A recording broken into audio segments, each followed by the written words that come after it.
Hello student, आज हम लोग देखेंगे एडवांस कम्युनिकेशन सिस्टम का नया टॉपिक जो रिव्यू ऑफ कम्युनिकेशन सिस्टम है चैप्टर 1 का। उसमें हम लोग देखेंगे reflection and refraction of the radio wave. Radio wave में किस तरह से रिफ्लेक्शन और रिफ्रैक्शन होते हैं, इसके बारे में आज हम लोग सीखेंगे। तो चलिए देखते हैं कि क्या होता है रिफ्लेक्शन और क्या होता है रिफ्रैक्शन। तो जैसा कि आप लोग ने पढ़ रखा होगा कि एक बेसिक्स प्रिंसिपल है स्नेल्स लॉ ऑफ रिफ्लेक्शन और लॉ ऑफ रिफ्रैक्शन। ये आपने पीछे क्लास में पढ़ रखा होगा। तो चलिए देखते हैं क्या होता है ये पूरा रिफ्लेक्शन और रिफ्रैक्शन में क्या प्रोसेस होता है। तो ये जो बहुत सिंपल कॉन्सेप्ट है जो ऑप्टिक्स में अप्लाई होता है, जो लाइट के लिए अप्लाई होता है, वो सेम थ्योरी रेडियो वेव के लिए भी अप्लाई होता है। यदि कोई इंसिडेंट वेव इंसिडेंट करता है एक पार्टिकुलर सरफेस पर, तो वो रिफ्लेक्ट करता है, जो रिफ्लेक्टेड वेव कहलाता है। यदि वो रिफ्लेक्ट हो गया, यदि इंसिडेंट वेव रिफ्लेक्ट हो जाता है, तो वहाँ रिफ्लेक्टेड वेव तो जनरेट होंगे ही होंगे। यदि वो रिफ्लेक्ट नहीं होके वो यदि ट्रांसमिट कर जाता है, आगे की ओर पास हो जाता है, तो वहाँ पर रिफ्रैक्टेड वेव होता है। तो यहाँ पर दो कॉन्सेप्ट है, दोनों अलग चीज़ें हैं, एक रिफ्लेक्शन और एक रिफ्रैक्शन। तो दोनों ये रिफ्रैक्शन उसी कंडीशन में होता है जब मीडियम चेंज होता है, जब हम एक मीडियम से जब रेडियो वेव या light one medium to another medium transmit करता है, तो वहाँ पर रिफ्रैक्शन देखने को मिलता है। और ये रिफ्रैक्शन मतलब अमाउंट ऑफ रिफ्रैक्शन, वो कोई पार्टिकुलर वेव कितना बैंड करेगा, ये डिपेंड करेगा कि किस मीडियम में वो ट्रांसमिट हो रहा है, और जो इंसिडेंट वेव है उनका फ्रीक्वेंसी क्या है और एंगल ऑफ इंसिडेंट क्या है। तो ये 2-3 फैक्टर पे डिपेंड करता है कि how much refraction is seen or occurred in a particular incident radio wave। तो ये एक कॉन्सेप्ट है, जो बेसिक कॉन्सेप्ट है, जो लाइट पे भी एप्लीकेबल होता है।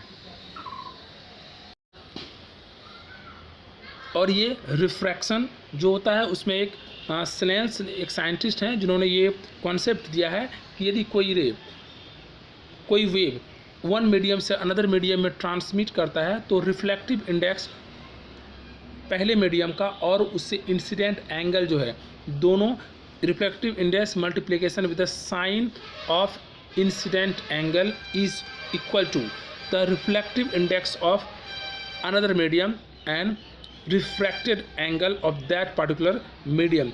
ये दोनों का प्रोडक्ट जो होते हैं वो इक्वल होते हैं, ये स्नेल्स ने कहा था। और ये कॉन्सेप्ट को यूज किया जाता है वेव ऑप्टिक्स में भी, इसका यूज होता है। अब डिपेंड करता है कि किस तरह से रिफ्लेक्टिव इंडेक्स चेंज होते हैं। रिफ्लेक्टिव इंडेक्स चेंज होने के पीछे क्या है, जैसे कोई रेडियो वेव वन मीडियम से अनदर मीडियम में ट्रांसमिट होते हैं, तो डिफरेंट लेयर से वो पास करता है। तो ये हर एक लेयर का एक अपना डेंसिटी होता है, एक अपना डेंसिटी होने के कारण उसमें रिफ्लेक्टिव इंडेक्स में चेंजेस देखने को मिलते हैं। और रिफ्लेक्टिव इंडेक्स में चेंज होने के कारण रिफ्रैक्शन अलग अलग लेयर में अलग अलग रिफ्रैक्शन देखने को मिलता है। अब यहाँ पर सबसे ज़्यादा जो रेडियो वेव में रिफ्रैक्शन का पूरा प्रोसेस देखा गया है रिफ्रैक्शन, वो आयनोस्फीयर में, क्योंकि वहाँ पर आयन्स का डेंसिटी काफ़ी ज़्यादा मात्रा में होता है। इसके कारण आयनोस्फीयर एक बहुत इंपॉर्टेंट रोल प्ले करता है किसी भी रेडियो वेव के रिफ्रैक्शन में। तो यहाँ पे इसी बात को बताया गया कि when A radio wave is transmitted into the ionised layer, refraction और बैंडिंग ऑफ द वेव अकर। जब भी रेडियो वेव आयनोस्फीयर से पास करता है, तो वहाँ पर रिफ्रैक्शन देखने को मिलता है, या फिर कहें तो बैंडिंग ऑफ वेव देखने को मिलता है। Reflection is caused by the abrupt changes in the velocity of upper part of the radio wave as it strike or enter into new medium। जब एक लेयर से दूसरे लेयर में, एक मीडियम से दूसरे मीडियम में जब वेव ट्रांसमिट होंगे, तो वहाँ पर क्या होगा कि रिफ्रैक्शन देखने को मिलता है। अब एक कॉन्सेप्ट है यहाँ पर, how much amount of refraction that occurs depend on the three factors only।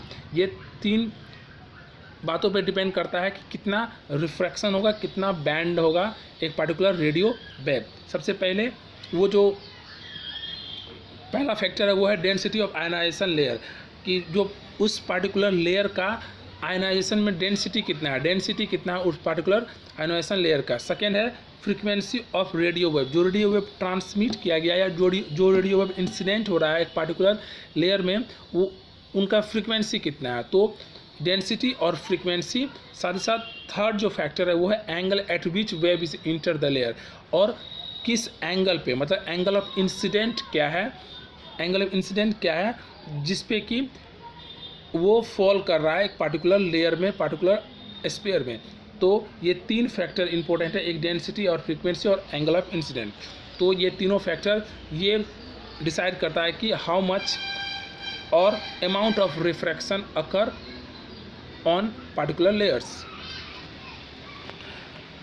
तो यहाँ पे देखिए, जैसे कि हमारे पास एक एग्जांपल के थ्रू यदि मैं इसे बताऊँ तो इस तरह बता सकते हैं कि अपने पास तीन रेडियो वेव है डिफरेंट जिसका फ्रीक्वेंसी अलग है। एक है 100 मेगाहर्ट्ज, एक 20 मेगाहर्ट्ज, एक 5 मेगाहर्ट्ज। तो आप देखिए जिन वेव का फ्रीक्वेंसी मैक्सिमम है वो क्या आयनोस्फीयर को पेनिट्रेट करके वो पास करके रिफ्रैक्ट हो गया है, बैंड हो गया है और उसे पास करके क्रॉस कर गया है। जबकि जिन वेव का फ्रीक्वेंसी कम था वो कंप्लीट रिफ्रैक्ट हो गया है। इसका मतलब ये आयनोस्फीयर को कंप्लीटली पेनिट्रेट नहीं कर पाया, पास नहीं हो पाया। तो हायर फ्रीक्वेंसी क्या आयनोस्फीयर को पेनिट्रेट करता है और वहाँ रिफ्रैक्शन देखने को मिलता है। यही बात बोला गया कि how much frequency is there, frequency is one of the factor which decide the refraction, amount of refraction of that particular wave. तो फ्रीक्वेंसी भी एक फैक्टर है। तो यहाँ 100 मेगाहर्ट्ज जो है, 100 मेगाहर्ट्ज के जो वेव थे वो रिफ्रैक्ट कर चुका है, और दो जो बचे हुए वेव थे 5 मेगाहर्ट्ज और 20 मेगाहर्ट्ज वो रिफ्लेक्ट हो चुका है। ये रिफ्रैक्शन के बारे में पता है कि जिस तरह से वेव एक नॉर्मल एयर से आयोनाइज्ड लेयर में जाते हैं, नॉर्मल लेयर से आयोनाइज्ड लेयर में, तो किस तरह से वेव जो है वो रिफ्रैक्ट होता है और क्या उसका वेलोसिटी होता है अलग अलग लेयर में। जैसे कि wave in the ionisation gets slightly faster, जब एक वेव नॉर्मल एयर से आयोनाइज्ड एयर में जाता है तो वहाँ पर वेव का जो वेलोसिटी है वो कंपेरेटिवली फास्ट होता है। Velocity changes result in the change in direction, जैसे जैसे वेलोसिटी चेंज होता है डायरेक्शन में भी चेंज देखने को मिलता है। और यहाँ पर three types of waves are there. First one is ground wave, second one is sky wave and third one is a space wave. ये तीनों वेव जो है वो किस तरह से कितना फ्रीक्वेंसी पे हैं और वो ये पार्टिकुलर वेव को क्या क्या नाम दिया गया है वो देखिए। सबसे पहले ग्राउंड वेव जो हम देखते हैं कि कम्युनिकेशन सिस्टम में जो ग्राउंड मतलब अर्थ सरफेस पर जो कम्युनिकेशन देखने को मिलता है, ग्राउंड वेव जिसका कि फ्रीक्वेंसी होता है 3 किलोहर्ट्ज से 300 किलोहर्ट्ज। जबकि स्काई वेव जो सिग्नल ट्रांसमिट होता है वो आयोनाइज्ड लेयर आयनोस्फीयर के द्वारा रिफ्लेक्ट हो जाता है। रिफ्लेक्ट होने के कारण ये स्काई वेव जो है आयनोस्फीयर के द्वारा रिफ्लेक्ट होता है, जिसका कि फ्रीक्वेंसी होता है 300 किलोहर्ट्ज टू 30 मेगाहर्ट्ज। जबकि हमारा एक स्पेस वेव है और ये स्पेस वेव का जो फ्रीक्वेंसी हुआ है 30 मेगाहर्ट्ज टू 300 गीगाहर्ट्ज। मतलब ये जो है अप टू माइक्रोवेव की फ्रीक्वेंसी को रीच करता है, जहाँ की ये गीगाहर्ट्ज में फ्रीक्वेंसी देखने को मिलता है। तो स्पेस वेव क्या है, वो स्पेस वेव जो आयनोस्फीयर को पूरी तरह से पेनिट्रेट करके पास करके रिफ्लेक्ट करता है। तो 3 तरह के यहाँ पर हमने वेव देखा, ग्राउंड वेव, स्काई वेव और स्पेस वेव।